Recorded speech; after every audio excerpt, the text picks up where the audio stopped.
And then ultimately for our providers, it's about creating a career path of sustainability. It's not a sprint at 80 hours a week for 10 years. Like this is a marathon that they're running of a career that they're building a practice to create a sustainable income for them into the future. And so creating the right systems that help them be most productive when they're in the office, surrounding them with the right technical resources, the right staff, and then doing the best job that we can, filling their schedules with the right patients that maximize their time.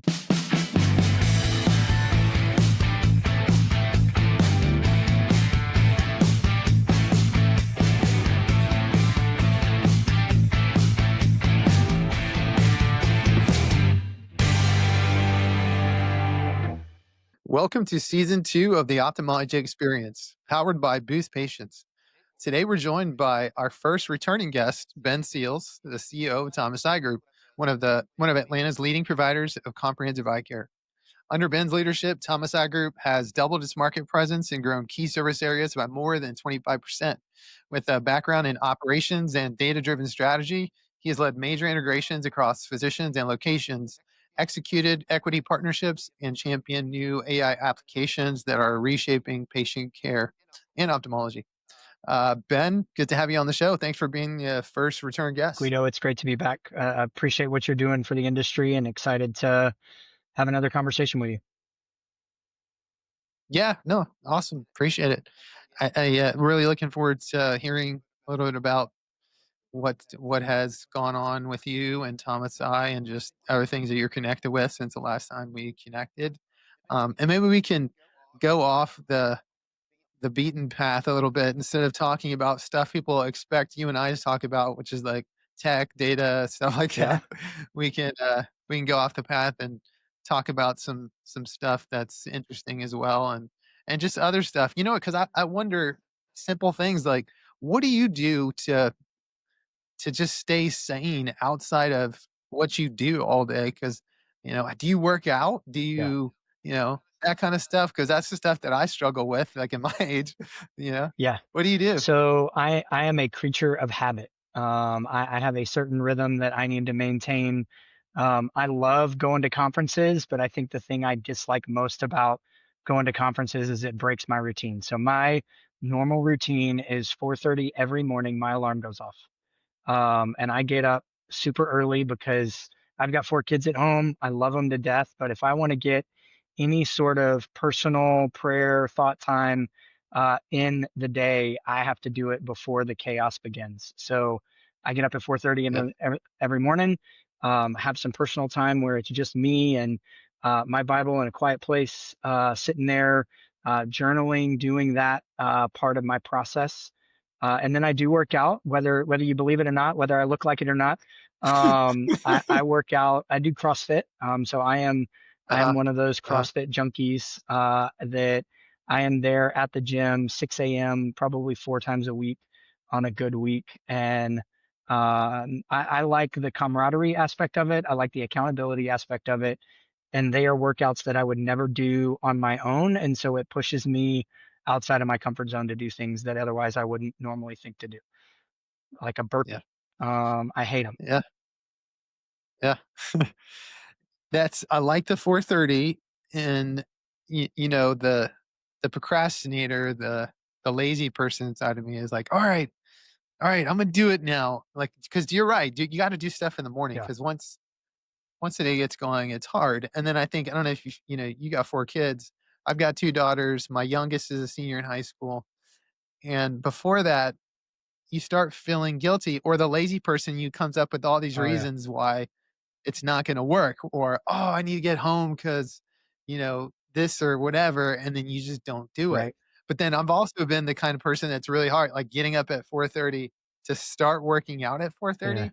It's just I've tried it, but it never really lasts very long. Yeah. I need that Uh, time to wake up in the morning. I need that time to think about not going to the gym. I mean, it happened to me this morning. Like I woke up, my alarm went off, and I was like, you know what? I'm just gonna like mail it in today. I'm not gonna go to the gym. Sat, did my the other part of my routine, and then my alarm. I have another alarm at 5:40 that tells me it's time to get up and go work out. Yeah. And so that alarm went off as I was sitting downstairs with a cup of coffee, and I was like, you know what? Why not? I'm here. I'm up. I might as well just go get the workout in. And you're right. If I did it at the end of the day, I would never have the mental You're tired, stamina you're to hungry. actually go do it. And that's where my kids' activities are. I'm running Yeah. kids from baseball to volleyball to soccer to whatever activity they've got going on. And um, it doesn't ever fit in the schedule well at the end of the day. Right. Um, You gotta spend time with your yeah, spouse, it's like spend time with the kids, have dinner yeah. hopefully, right, I think together. that's probably one thing in our roles, and every practice is a little bit different. I was talking to a friend of ours that his practice is organized a little bit different than ours, but we have a lot of evening meetings. I've actually got one coming up tonight with Thomas I Group and some of the folks here. Uh, Dinner is not where we find our time as a family. We actually do breakfast. So when I come home from the gym every day, I'm making eggs to order for my kids. And Mhm. that's where my day starts is once they're out the door, then my time with Thomas I Group really gets going. But we do breakfast Yeah. because that's what works for us and fits with the practice. But man, I'll tell you, every one of my kids likes eggs a different way. So I feel like a short order cook every morning, and then they like to change it up on me and make it more complicated. But it's Yeah. probably that's another part of my time is just carving out the hours that I can where I can to spend time with the family. And I started just because of I wanted to have a lighthearted conversation, but, as we're talking about this, really, if you think about it, you got when you're in a leadership role, or really in any kind of elevated role in healthcare or in ophthalmology, whatever, you really gotta think about your life as a whole Yeah. and what's gonna give you balance and symmetry, Yep. right?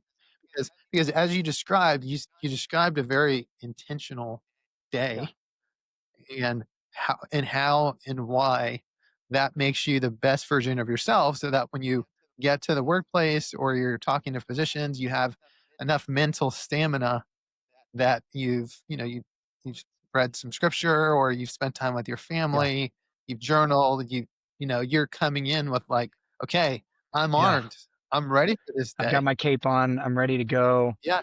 Yeah, I think it's for me the way that I talk about it, and I talk to our leadership team a lot about the integration of work and rest into your life. It's not.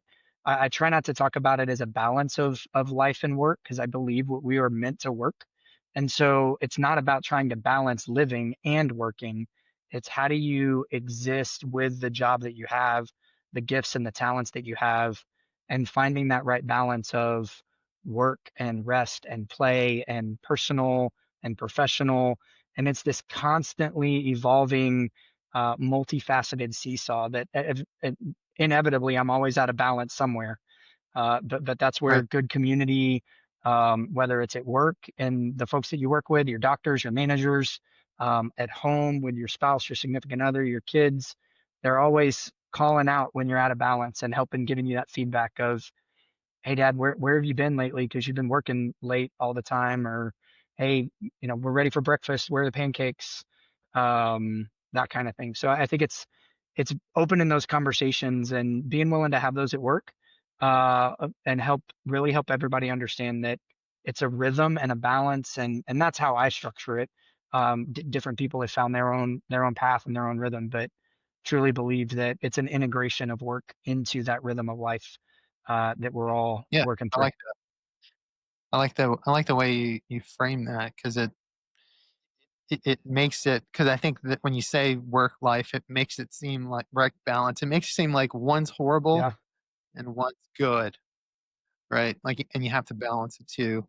And then at different points in your life, that what you just described might have a different yeah, approach. Like I said, my oldest daughter's about to go, so my excuse is, oh, my kids are around in the afternoon. As soon as they go to college, and it's just me and my wife, I'm gonna have tons of time to go to the gym at this time and do that and then whatever. So I'll let you know if it works out. yeah. Keep me posted. I can put you in touch with a couple empty Yeah, nesters that may be able to give you some yeah, real life feedback on that. yeah, no kidding. And and you mentioned like conferences too, because those can be also draining and kind of mess with your routine. Yeah, they can also be very, productive, and I love them too. I love meeting, but I think by, like for me, for, like, the 2nd day, Mhm. like, towards the end of the 2nd day into the 3rd day, I'm like, I'm tired. I'm like, I'm an extrovert. I play an extrovert, but I'm really an Yeah, introvert because I get more energy from just being more reflective and spending time with the people closest to right. me. But, so did you go to this last academy? I did. This I did past not have week? the chance to go to Academy. We've had a lot going on at Homicide Yeah, Group. yeah, It was right around the corner in Orlando, and based on all the stuff I'm seeing on LinkedIn and the folks that reached out to me, it sounds like it was a great conference. But my yeah, my next conference yeah. isn't until January. But I'm a little bit of the opposite, so I'm an extrovert. Oh, But man, I need that introspective, reflective time in order to be a good leader, and so I don't get a lot of that at conferences. I've tried to bring my wife to a couple conferences, and she's realized that the 20-hour days that I keep at a conference to be up early to keep my routine, but stay out late to go to dinners with industry or folks like yourself that I want to connect with and spend time with, doesn't lend to us having a whole lot of time together, even though it's at some nice locations like San Diego or Washington, yeah, D.C. this year with ASOA. Ultimately, it's a balance, right? And you're right. I think the longer conferences are really difficult to just from an endurance standpoint, from being out of the office, and it's about finding those right ones that really give you the value that you're looking for. Um, so yeah. And I'll kind of come back to what we were talking about as far as taking care of yourself, because I think just the physical, like the endurance, the toll on your body, and I have felt it personally because I don't know if how much I've shared with you, but I've I've personally dealt with struggles physically for the last 3 years because I've had a few different back mm, surgeries, which has created it made it really hard for me to be very like, to work out yeah, consistently because with pain and all that. So when I go to a conference, I don't feel the best version of myself because I'm like, "Oh, damn, okay. I'm starting to feel it," and I think there's the value that we put on whole body, whole mind, yeah, whole spiritual health is not enough because when we take care of those other areas, conferences or the challenges we face every day, we're more equipped to handle yeah. those. Would you say? I would absolutely agree with that. I mean, there was a time in my career where certain things were so out of balance. I eventually had to seek counseling, and the way that the counselor really described it was this pentagram of life, family, spirituality, work, and fun. And when you don't have those five things in balance, they're Mhm, constantly pulling against each other, and at tension with each other. But when one's way out of balance and you're doing 80 hours at the office or physically you're not working out and you're not healthy and you don't have the energy you need, other things start to suffer. And so there's this holistic approach that we really have to take as leaders to managing ourselves and creating some disciplines and some hedges around our own life so that our teams can start to understand and see that not only do we value time off, but we value them taking time off. And I think in mhm, American culture, it's really easy for folks to wear it as a badge of honor that I checked in on email on my days off. I dialed into that daily huddle. I did whatever. And we as leaders really model what that needs to look like. And if you don't show people that you're willing to disengage, when you need rest, they're not going to be willing to do that either. And so I learned, unfortunately, the hard way early on in my career. I'll tell you this story. When my kids were young, I used to, race home to be home for dinner, help out, help my wife with everything, getting them to bed. And then afterwards, I would get back online and I would plow through 50 to 100 emails. And it mhm, wasn't until somebody at work called out to me that like, hey, everybody's waking up in the morning stressed out because you're emailing them at 12:30 at night. And I mhm, realized like, oh, I'm setting an unspoken expectation. And so my mistake is I went back to my team and I said, hey, don't worry about it. It's not urgent. It's just when I can get to it. And so then I started mhm. noticing other people doing the same thing. And I was like, this is not the culture we want to create at Thomas I Group. This is not sustainable. Like, I have to stop, even though it may be the only time I've got to reprioritize how I handle things so that other people don't come to expect something that I'm not trying to set an expectation for. Sure. You got to start using that schedule later button in Yeah. Outlook, and then Well, it was all your before employees. schedule later, so now that's easy, or easier. Yeah, I'd oftentimes I'll go yeah, into work offline mode, and then at some normal business hour, I'll plug my computer into the internet, and then yeah, everybody gets a flood of emails, which really doesn't help things yeah, either.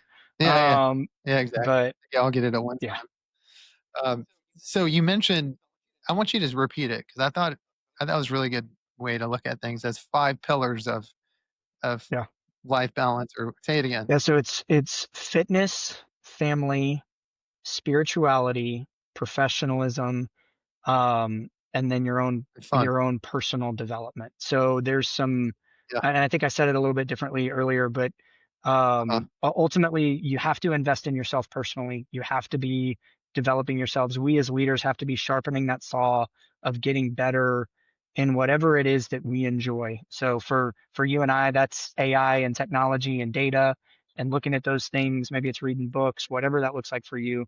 For your family, it's making sure you carve out time and invest in them, and you're being.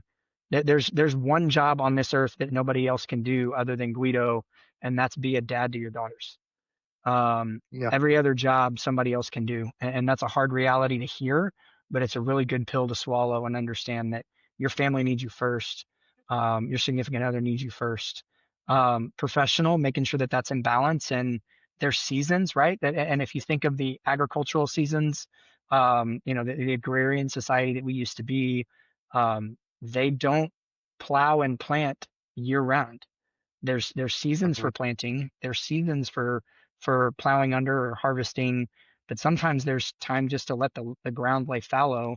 And so finding that rhythm of how you can run professionally, but then also how you can shift down a gear and not always try to be running in fourth or fifth gear at red line, but finding some time for rest and pace. Spirituality, whatever that looks like for you. And for me personally, that's being involved in our local church and our community there, being involved in a small group and leading one of those in our home, being involved with other guys in discipleship and leading those small group environments, and then Mhm. physically finding some sort of physical outlet. Maybe it's going for a hike, maybe it's fishing, maybe it's CrossFit, maybe it's jujitsu, maybe it's something that you enjoy, finding that opportunity, pickleball, tennis, whatever, finding that outlet. Long ago in a kingdom far, far away, it used to be softball for me. But after kids came along and I realized I wasn't 20 anymore, I had to put the bat down and find something else to do. Yeah, you don't want to hurt yourself, right? It's like, oh, pulling a Yeah, hammy. Oh, it hurts. yeah, uh, yeah, man. I think the tech guys are getting deep today, which is a good thing. These are really important things to talk about, and it sounds like you had a good counselor too. yeah. He Uh, was he was great. my wife's a counselor. She's a counselor, and she schools me on some stuff, but it's a different coming from your spouse. Yeah, But so you said, so tell me your, because I used to think I knew the definition of an extrovert and an yeah. introvert until she told me the real Okay. definition. And so, what do you think? What is an extrovert and what is an introvert? So I have always, I'm not formally trained in this. My undergraduate's Uh-huh. in history, not psychology, but I get energy from being around people. And so Okay. that drives me. I get excited having conversations like this. Um, an introvert gets energy from introspection, Mhm. in individual time, more. My wife is the antithesis of me when it comes to introvert extrovert. We're a really unique balance in that way, and I love her for it. Um, her favorite time in our marriage was COVID. And that's probably Yeah. blasphemous to say Yeah. on an ophthalmology podcast Yeah. to a bunch of administrators, but she loved shelter in place and not having to leave the house. Um, I was a wreck. It was actually a cool time though. It was a cool little sliver, right? Until it got kind of, Um, but it was in the sense of like no one, you was forced. You had to be with the family yeah, together. Maybe you with 4 is different than me with yeah. 2. I had a wife and 2, you 4 all in one space for a long time. We Uh, paid for expedited shipping for the trampoline so that we could get the kids out of the house and get them in the backyard to burn some energy. yeah, Um, but it was, it was a unique time. My youngest was 6 at that point, so it was really getting to the point where they were all playing together and had to figure out how to play together. Um, Mhm. I don't know that I would ever want it again. I don't, Yeah. it was tough. Yeah. No, but I also had teenagers too, Yep. older teenagers. So it was, I get what you're saying, but good job on your definition. I definitely did not give that definition. I thought that it was somebody who had the ability to seem like what an extrovert Hmm. is, because I can do that Yeah. very well because of practice over the years. But you're right in terms of like deriving your Yeah. energy. Like I have a tank, and when I'm out at the dinners, I'm the jokester, Yeah. the having fun, doing everything. But after a while, my tank is like Yeah. depleting. It's depleting. It's depleting. And when I get home and I have some quiet time and I sit down with my wife and we sit on the patio in the Yeah. morning and have a cup of coffee, that's where I start to fill up the tank Yeah. again. But yeah, I like that. That said, I would have guessed I would have guessed you were more like me in that way. So it's Yeah. interesting to to know that you're deriving energy from others. So that's good. You can take the Yep. torch and But I would give it say to you. those back porch moments with your wife are some sacred moments that are really important. So, Absolutely. and those are those special moments where you're sitting there talking about the kids and dreaming about grandkids or whatever it is that you're Yeah. working on together. Those are some really important times. Quick break brought to you by Boost Patients. If you're listening to this podcast, you're probably a physician, a practice admin, or maybe someone on the marketing team, and you really have a singular goal. You want new patients, more consults, higher surgery volume. And oftentimes, when you want that, you think immediately about marketing, spending more on marketing, investing more in marketing. Maybe, but probably not. We've mystery shopped over 600 practices, and there's one commonality with all of them. They're not very effective and not very good at patient follow up. So before you invest more money in marketing and more into that investment, you really need to understand how your practice is following up with new patients. So go to boostpatients.com, fill out the contact us form, and let me know that you want us to mystery shop your practice. We'll mystery shop it. We'll document how your practice follows up with your new patient lanes, and we'll share that information with you. Now, back to the show. So, we've talked about some important stuff, I think, to make us successful in life and in business and just being a better version of yourself. When you notice the people on your team, because we all struggle with the same things, a lot of the same things are same problems, right? That we have to figure out how to deal Yeah. with. And I think at different points in our lives, we're better equipped to handle those things, especially as you have more experience. So when you notice like your team members, you see like, hey, like you said, you're sending emails way too late at night. I can tell you're burnout.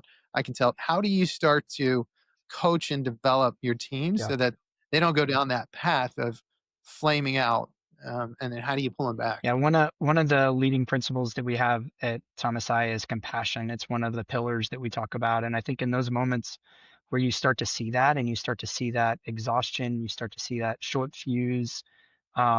First and foremost, you got to be compassionate with those folks. We really noticed it in our organization in 2021. 2020, everybody had the adrenaline going on. We were ready to get back at it. We were going to recover. Everybody had been cooped up. Patients had been cooped up. So there was volume and demand there. But then we came out of 2020 and then we're trying to like, okay, how do we normalize this? How do we sustain? We can't sustain this pace. So one of the things that our leadership team did is we really did some introspection and we started holding people accountable to taking PTO. We noticed that our best leaders weren't taking it. And so we started pushing people to be accountable to set an example, especially managers to set the example and take their PTO. I think it's pointing to that. They've earned that privilege. They're better leaders when they take rest, when you start to see those cracks. You get to know the people that you work with when they start to get that short fuse or they get really curt with each other or with staff like hey maybe it's time for a long weekend, maybe it's time for you just to get away and turn it off. And you can only recommend that so far as a leader, and that's one of the things I struggle with is if I were to mandate somebody's time off, it probably wouldn't feel like time off to them. That's more like furlough or something different. Mhm. But really Sure. encouraging them to look at you have that time built into your schedule. You've earned that time, and it makes you a better leader to take that time. And so to not put all the hours in, I've got a guy on my team who I'm the probably quintessential definition of an early bird, getting up at 4:30 in the morning. He and I could probably pass like ships in the night because he's up till 2 in the morning doing his work, and he does great work. But like making sure that and then there are certain roles that you can do this in, administrative roles or whatever, but like making sure that that's not a sustainable schedule that he's trying to run 8 to 2 in the morning every day or whatever, and being realistic as setting parameters on that and expectations that kind of culture is Mhm. not what we want here because it really does burn people out. It doesn't create sustainability. It doesn't give time for those folks to rest the way they need to. Yeah. Yeah, makes ton of sense. And as you were talking about it, I was thinking too about our providers and your providers, because a lot of what you mentioned in terms of finding and what they value, a lot of the newer providers coming in are very well aware of that's what they want, right? They want that. But from our business, in order for us to produce revenue, in order to stay in business and see patients, those providers have to be Yeah. there. And so that's the how do you find that balance when you because people like us, like we can work at whenever it suits us, right? Yeah. 2 a.m., whatever. The providers can't do that. They have to be there seeing patients. So how do you balance that with your providers? Yeah, I think in those scenarios they've got a limited window of time that they can produce, but not all production is the same. Not every patient is the same value to that provider.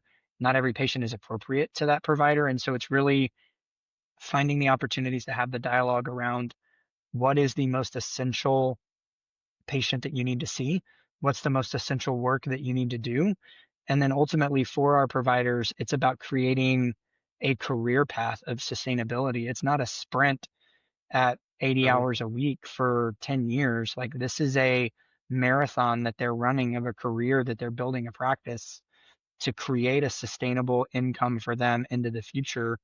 And so creating the right systems that help them be most productive when they're in the office, surrounding them with the right technical resources, the right staff, and Mhm. then doing the best job that we can, filling their schedules with the right patients that maximize their time. Ultimately, I just, one of my providers actually gave me a book on this topic at the beginning of the year called Essentialism. And we did a book review for it for AE that just came out this week. But that talks about it actually talks about an ophthalmologist in that book who realized that not every patient needs their skills in their hands.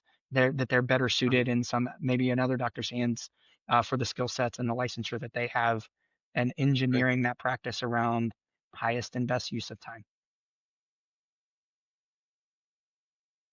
Yeah, it can be challenging, especially with the stuff that we deal with on the business end of, like, for let's take retina, Yeah, like the good days, the fun issues there, and yeah, the specialist. It's like it changes. There's a lot of feels like external factors that are pushing hmm against what naturally feels like the right way to do it, where we have to keep packing it in, or we have to look for, I think you said, making sure that they're making the most of their yeah, time. So you're looking for ways to practice that are going to be more get you more bang for your buck, right? So are there some of the things, as you go out through this year, and I know you guys have a lot more retina docs than we do, but when you start having those kind of funding issues, what are you trying to do to hedge some of these things that are either here or yeah. coming? Is there particular service lines that you guys are focusing on? And if you want to, you don't have to share any private No, strategy if you don't want no, to, but man, the best thing about this ophthalmology community is that like everybody's really an open book, and look, we all get better when the tides rise. So, I would say, one of the things that we're really excited and bullish about internally at Thomas Eye Group is interventional glaucoma.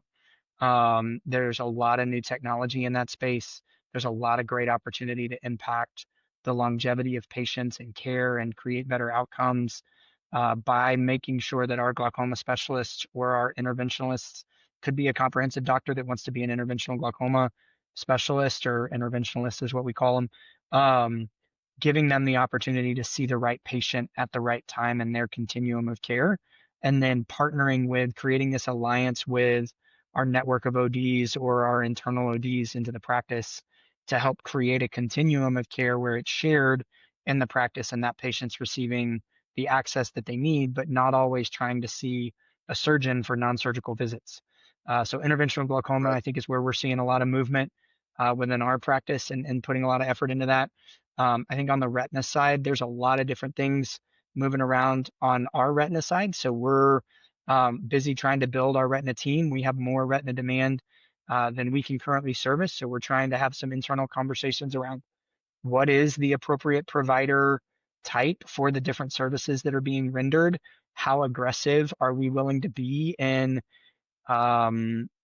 leading our region in some of those more advanced or bifurcated shared care situations. I think ultimately that's going to happen because there's just not enough retina providers for all the injections that need to occur. And then when you keep squeezing margin and making PAs a requirement and talking about step therapy and putting insurance profits ahead of patient care, we're gonna have to create more efficient ways for patients to be seen, treated, and ultimately cared for inside of our own environment. So whether that's PAs or ODs or medical retina providers, there's a lot of different ways to or avenues to talk about there. But retina's a challenge. And if Yep, there are any retina for surgeons sure. listening to this podcast that are not in Guido's practice that are looking to move to the southeast, Hey, give me a call. we're just dipping our toe, and it definitely is challenging for sure. Uh, do you guys do you have the PBM, the Valeda therapy We yet? do not. We've looked at that. It's an interesting opportunity that our doctors are keeping an eye on, but we have not dipped our toe in that yet. Well, we have. I just heard that they got another one, so we have 3 now. So if you need to rent one, we can work something Sounds out great. because I don't know if we're busy enough to have 3, but I'm not the Yeah, visionary. Dr. Mann is. gotcha. uh, yeah, and then on interventional glaucoma, I think that's important. So tell me, so a big piece of interventional glaucoma is making sure that the patients get back at the right intervals with the right Yep, doctor, right? Because a big, from what I can see, and I think every practice has its opportunities to make sure that patients are coming back at the right intervals.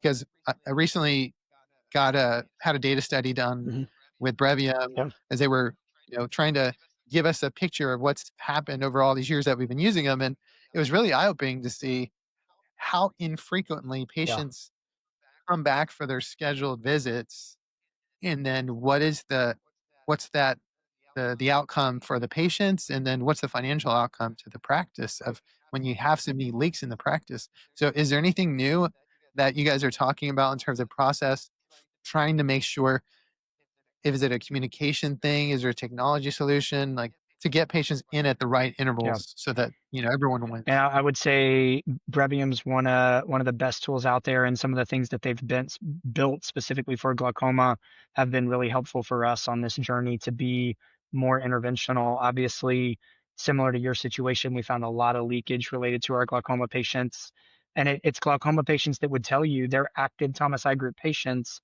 They're actively taking their drops, Yeah, but they haven't been seen by a doctor in a year, so they've got to be out, or they missed enough that they have extra drops left over. So right. intervention for us is really when a patient is inside of our continuum of care or our practice, when and if a patient is diagnosed by one of our optometrists with glaucoma or a glaucoma suspect, if they're placed on drops at that encounter, or if they're referred to our interventionalist doctors, MD surgeons, that patient is educated around the purpose of that consult appointment, and really helping make sure that that patient understands you're going to a surgeon for a procedural consult, and trying to make that more normative. I think there's a lot of just longevity and resistance in the patient community that some patients know somebody who had glaucoma for 20 years and they always were on drops.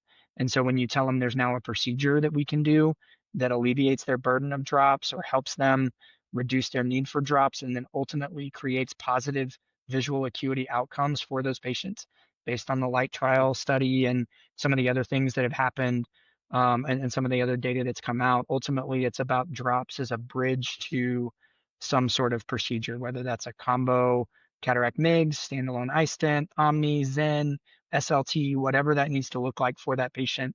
Ultimately, that's between the clinician and the patient, but really teeing up that patient and helping them understand, you've been diagnosed with this particular disease or pathology. You're going to go see this doctor who is a surgeon, and they're going to talk to you about procedure options to best prevent you from needing drops into the future or having visual acuity issues into the future. I think I'm gonna have to go to one of your talks on interventional glaucoma. I think there's a lot to jump into there. We don't have time Yeah, today, but a lot of great things that you talked about, and I think that people can learn, and just overall, just how to engage patients a little better, how to make sure they're getting the right options offered to them, how to make sure they get the right yeah. care, and patients win, practice wins, Well, and Chuck Williamson and I will be in Dallas on November 6th. If you're interested, you can pop up and come see us in Dallas. We'll be nice, talking about IG up nice, in Dallas. awesome. Are you going to Momentum this year or no? I thought you said January. Yes, I will be going to Momentum. I forgot about that. So I'll be in Momentum. Okay, I'll be at Momentum in November. okay, okay. Yeah, I'll be there. I'll see you Yeah, there. So we're getting close. I think we need to wrap it up. And it looks like you're in the field there. So you're somebody might be coming in to try to work up a patient here soon. You've been clogging up that I exam know. lane for a while. Don't tell anybody. They're wrapping up for the day. I think they're gonna knock on the door and try to kick me Yeah, out. you got the lights on, and people are like, "What the hell is that going on in that room?" Jeez. Yeah, Um, so when you look at, we talked a lot about good stuff today, and I think as you look to the future, all of us want to get better. All of us want to continue to grow. What's something that you want to grow, or the kind of leader that you want to be as you look ahead to the next 3 to 5 yeah. years, or at Thomas Eye Group? Yeah, I would say for me, the biggest area that I want to grow in is communication. So I've got a great team that's consistently giving me feedback on the squirrel that runs around in my brain at 100 miles an hour. He and I have a lot of conversations that don't always come out of my mouth. Mhm, And mhm, sometimes when I have those conversations with my team, unfortunately, I'm not given enough space for them to think through and process and understand what I may have been mulling over for weeks or months or days, or sometimes it's just a really bad idea that I need to get out and needs to be killed. mhm. But I think communication would be the biggest thing that I want to grow in. I'm constantly reading, trying to learn, and I would say communication is the avenue where I would want to see growth. And then I think on a personal side, I've got 4 Christmases left with my oldest daughter, and so really starting to number the days and understand that I've got a limited window with my kids and to make an impact for them on how they launch and making sure that they launch well, and being intentional about spending time with them. And so making sure that I'm growing and developing them as much as I'm trying to grow and develop Thomas Eye Group or myself for Yeah, whatever other adventure I'm on. I love it, man. Yeah, and I can tell you from experience, it's a really cool. It's a bittersweet time Yeah, when your kids start going into the world and they go into this college world. Just to like, I was terrified that my daughter, when she went for her first year of college, she was just gonna crater and just come back. But to see how being outside of the home just completely transforms somebody into an adult. It was just really an amazing thing to see, and super proud of her. But you're right, and it's cliche that it's our time is fleeting, yeah, and you got to make sure that you take care of those moments, take care of yourself, spend that time with your family. Hopefully, somebody out there listened to this and took the opportunity to slow down yeah, and listen to Ben today, so you can understand how to find more balance in your life. And I appreciate it, man. Always like collaborating with yeah. you. And thanks for hopping Yeah, on. this was a lot of fun. Thanks, Guido. I appreciate your time. And thank you for what you're Yeah, doing for our friends in the industry, in this space. Thanks for everything that this podcast is doing. Awesome. I also want to take the opportunity to thank our listeners for joining us today. If you want to keep up with the podcast and the interesting conversations with our guests, don't forget to subscribe and please share us with your friends on social media. Another shout out to Boost Patients for helping produce the podcast. Boost helps ophthalmology practices get more new patients without spending a dime on marketing. You can learn more about them at boostpatients.com or check out the show notes. Hang in there, ophthalmology gurus. We'll get through this experience together. Have a great week.